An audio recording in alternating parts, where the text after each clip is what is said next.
Et bien salut à tous. Voilà, aujourd'hui j'ai décidé de faire une petite vidéo pour vous montrer un petit peu ma rampe et c'est surtout que j'ai besoin de la customiser. Alors voilà, comment j'ai fait ma rampe. Déjà, le corps de la rampe, je l'ai acheté chez un métallier et je l'ai plié à mon taf. Donc en gros, tout ça là, enfin, toute la partie métallique m'a coûté à peu près une vingtaine d'euros. Je l'ai plié moi-même au taf, donc du coup après percé, j'avais fait déjà tous les traçages, hein, et donc du coup ouais, ça m'a pas coûté bien cher. Ensuite pour ce qui est du tapis, donc en fait j'ai utilisé plusieurs bandes de tapis VMAT et j'ai rajouté quelques, ici vous le voyez là, ici, là et là, c'est des profilés de caoutchouc que j'ai collé. Donc du coup en fait j'ai une, deux, trois, quatre bases qui sont collées, du VMAT basique. Et ensuite j'ai coulé entre mes profilés ici. Voilà, donc du coup tout a été recouvert. Donc le principe de ça, d'ailleurs je remercie David Rouquier, David Golden Submarine et aussi Jean qui m'avait donné l'astuce il y a quelques années. Et en fait, depuis, j'ai toujours travaillé, même si j'ai du matos acheté, j'ai toujours travaillé sur ce principe-là parce que je le trouvais excessivement intéressant, parce qu'il est efficace et surtout il est pas cher. Mais surtout, et surtout, c'est le plus important, c'est que, en fait, en faisant ce genre de choses et en l'essayant au bord des rivières, c'est là que vous apprenez vraiment toutes les techniques, quels sont les rifles, les pièges qui marchent et ceux qui marchent pas. Ben, c'est justement le cas parce que là, cette rampe-là, ça doit être la sixième version, on va dire. Et justement, j'y suis allé doucement, j'ai pas mis beaucoup de pièges, j'en ai mis quelques-uns où je savais qu'il y avait du résultat. Mais maintenant, je vais en rajouter, je vais le continuer. Et voilà, donc je vais combler en fait majoritairement les zones qui sont plates. Parce que finalement, j'ai des zones qui sont complètement inactives, surtout après les gros rifles hongrois. Et donc là, je vais faire la même chose. Et puis surtout ici, là c'est une grosse zone où il faut que je comble complètement, quoi. Je vais voir comment je vais faire.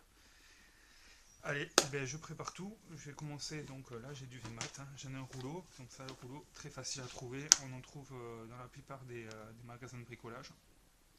Moi mon rouleau il faisait 1 mètre, donc 100 cm de large, pour 80 cm de large pour 100 cm de long. Et je l'ai payé 6 euros.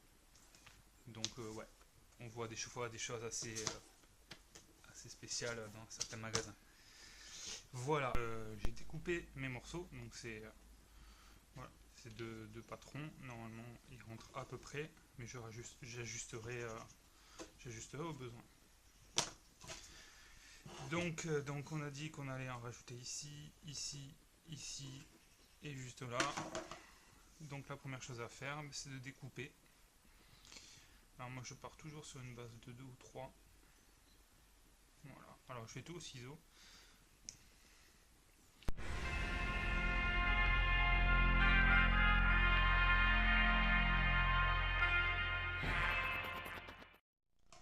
Donc là le principe est facile, hein.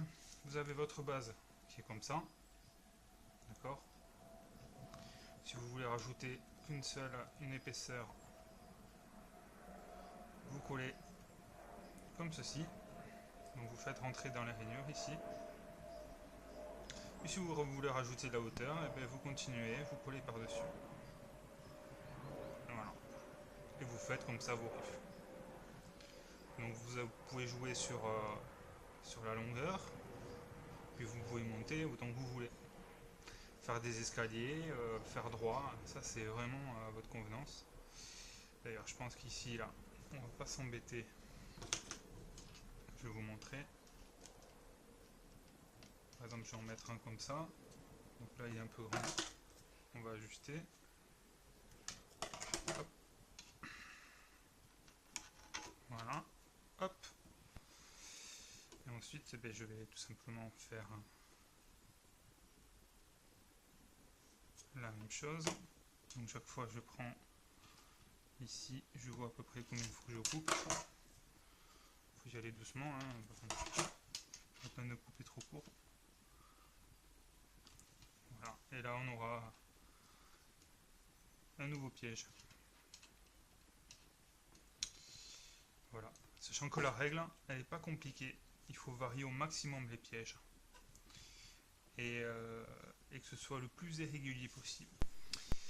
Le tapis, lui, par exemple, le tapis qui est en fond, tout ce qui est en fond, je l'ai collé au joint siliconé. Parce que le jour où je veux le décoller, ça va être très facile. Pour décoller du joint, vous plongez votre rampe dans un bain de... Vous l'imbibez de... Comment on appelle ça? Du vinaigre blanc. Vous laissez tremper 1 heure, vous allez voir, ça se décolle tout seul. Par contre, la surface, je le colle à la super glue, tout simplement, parce que c'est beaucoup plus rapide. Et le résultat est quasiment instantané. Et ça tient très très bien, même à l'eau. Voilà, ben, je vais continuer, et puis je vais certainement vous mettre tout le montage en accéléré. Allez, c'est parti.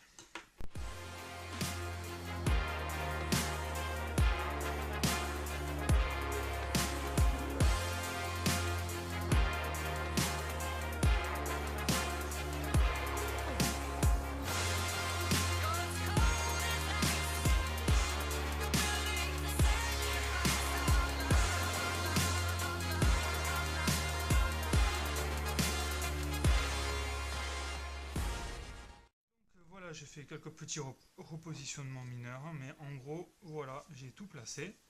Donc maintenant, on va s'atteler à tout coller. Donc là, c'est facile. Il y a des choses qui étaient déjà collées à la base. Je fais que mettre à jour. Hein. Donc là, hop, je viens positionner tout ce que j'ai rajouté.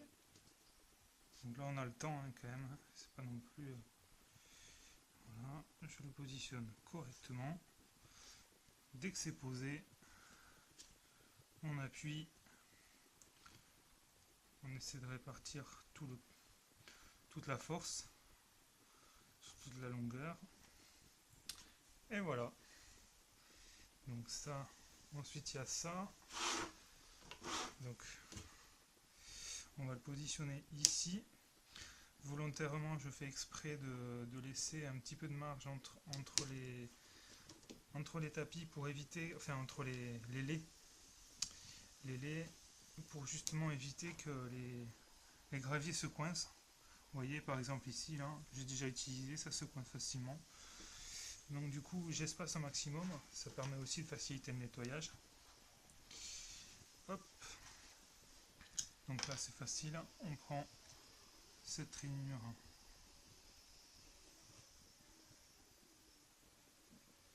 Voilà, c'est pas utile d'en mettre beaucoup. Surtout que là c'est dent à dent.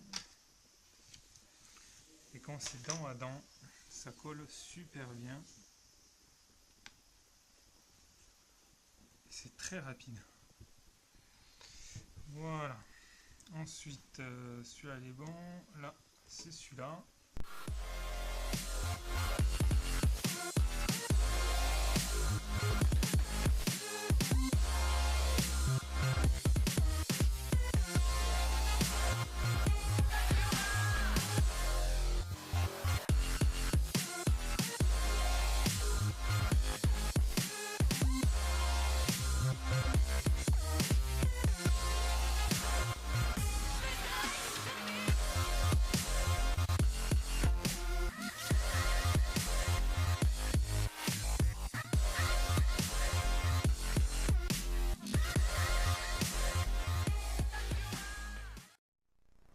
Bon, ça je le rajouterai plus tard.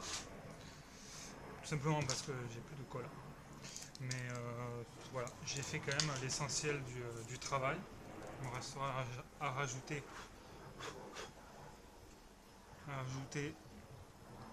toute la partie avant.